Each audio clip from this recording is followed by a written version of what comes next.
COVID-19 chu hian kan hruai tu ten khotlang mi puite chome lam le ei tu lama ten thapang lavin la point cherenga chuan chome chi krang item chi krang hi an uina sakhop maya helai hi che khom na atan mangin chome chi krang apek ngai te han pek thei mai te tin a lei lam a har sat lo nan te ma an la zel ni tin voin ni a phei chuan zik lum hi hei khotlang tan mi pui zong tan o chung ko tin te niang chu zik lum a thol lewin sem turin an bu sai geng ya hei kan MLA pani te pulo du oma le fu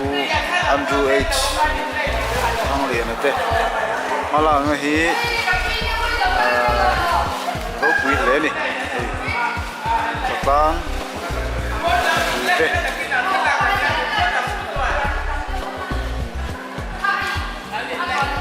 tang pui te hapang lo turin kan troi tu tem ang ngai tu zel ni pakatan han pani zel ate de un kapa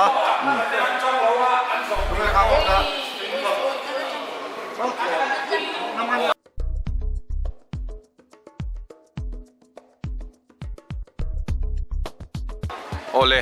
hei voin niruk April hianin kan veng chunga kan MLA nei pani pulal du male pu Andrew H thang lian ten veng chung mamo tur zik lum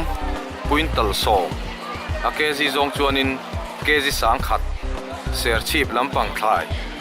thar chua veng mi puite tan tin du sak takin anni MLA pani te hianin tax force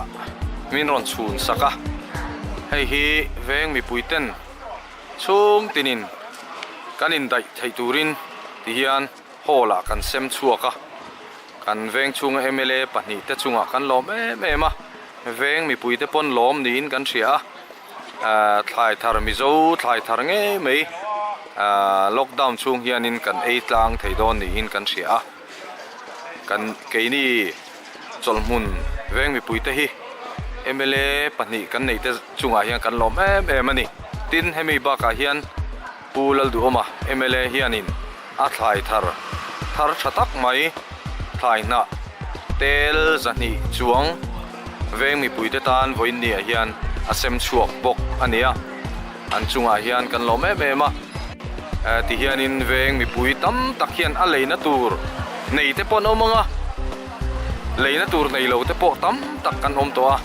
leina tur nei po ni sela a lei tur hi tuna hian in chu ngai ani wang hianin atianga thlai thar lam tak mai ser chip lampanga an thlai thar zik lum tele MLA ten an mani huan ami an thlai thar lam em mai veng mi puite ta na min chop chu sakhi an chunga kan lom em ani